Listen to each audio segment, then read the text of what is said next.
Assalamualaikum warahmatullahi wabarakatuh. Perkenalkan, nama saya Ahmad Afif, CGP Angkatan 7, Kabupaten Jepara, Jawa Tengah, dari SDN 3 Tanjung, Pakis Aji Jepara. Pada kesempatan ini, saya akan menyimpulkan refleksi pemikiran Ki Hajar Dewantara berdasarkan materi 1.1.A8 koneksi antar materi, kesimpulan, dan refleksi modul 1.1. Pada kesempatan ini, berdasarkan pertanyaan dari materi pemantik, ada 3 pertanyaan. Yang pertama, apa yang Anda percaya tentang murid dan pembelajaran di kelas sebelum Anda mempelajari modul 1.1? Yang kedua, apa yang berubah dari pemikiran atau perilaku Anda setelah mempelajari modul ini? Yang ketiga, apa yang dapat segera Anda terapkan lebih baik agar kelas Anda mencerminkan pemikiran Ki Hajar Dewantara? Dari pertanyaan tersebut, apa yang Anda percaya tentang murid dan pembelajaran di kelas sebelum Anda mempelajari modul? Sebelum saya mempelajari modul ini, perilaku yang saya laksanakan ketika di depan anak-anak adalah yang pertama, bahwa guru mendominasi pembelajaran. Artinya, guru menguasai kelas sepenuhnya tanpa melibatkan anak. Yang kedua, ajaran berfokus pada ketercapaian materi dan KKM. Yang saya maksud di sini adalah bahwa ketika pembelajaran, yang terpenting saya utamakan adalah tercapainya selesainya materi dan anak mencapai nilai sesuai standar KKM yang ditentukan di sekolah.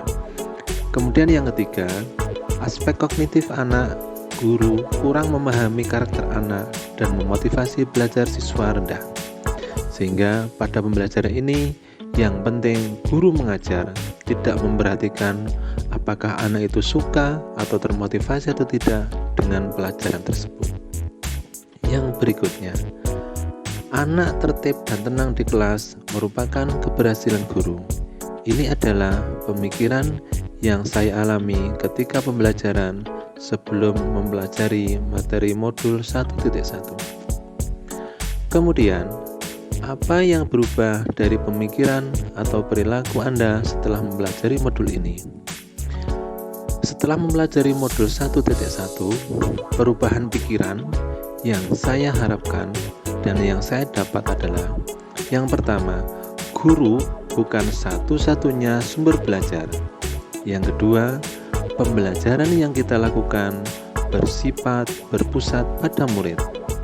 Yang ketiga, menghargai setiap karakter belajar anak. Inilah hal yang merubah pikiran saya. Kemudian, yang merubah perilaku saya adalah setelah mempelajari modul 1.1.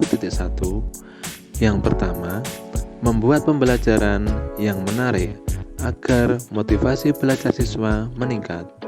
Yang kedua, memberikan kebebasan kepada setiap anak untuk menyelesaikan setiap tugas sesuai dengan bakat, minat, dan kreativitasnya masing-masing. Yang ketiga, lebih cermat, melihat bakat anak menuntun sesuai dengan kodrat anak. Kemudian, setelah apa yang saya lakukan tadi, yang ketiga, apa yang dapat segera Anda terapkan lebih baik agar kelas Anda mencerminkan pemikiran Ki Hajar Dewantara. Di sini, saya melakukan beberapa hal supaya apa yang saya pelajari dari modul 1.1 dapat sesuai dengan harapan. Yang pertama adalah merancang pembelajaran yang interaktif dan menyenangkan dengan melibatkan peserta didik.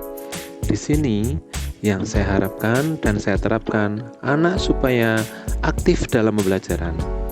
Yang kedua, menerapkan pembelajaran berbasis kearifan lokal budaya setempat.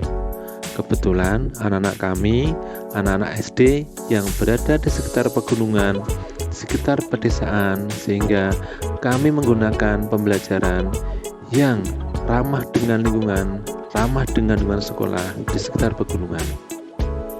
Yang berikutnya, menerapkan konsep merdeka belajar dan mengintegrasikan setiap pembelajaran dengan pencapaian profil pelajar Pancasila. Yang selanjutnya, among pendidikan yang menuntun bukan menuntut.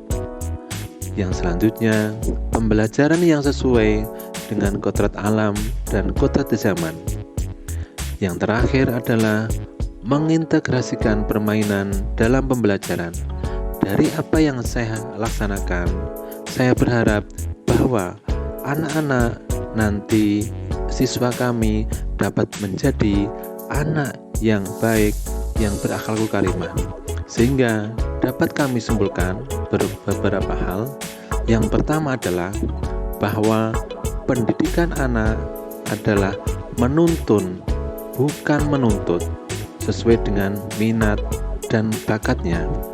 Kemudian, pendidikan bukan hanya akademis saja, namun perlu penanaman budi pekerti yang baik serta akhlak mulia. Yang terakhir, yang dapat saya simpulkan dari materi ini adalah pendidikan sejatinya adalah berhamba pada anak, tidak hanya berpusat pada guru.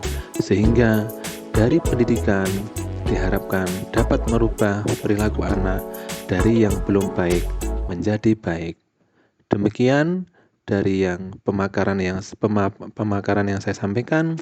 Kurang lebihnya mohon maaf. Wassalamualaikum warahmatullahi wabarakatuh.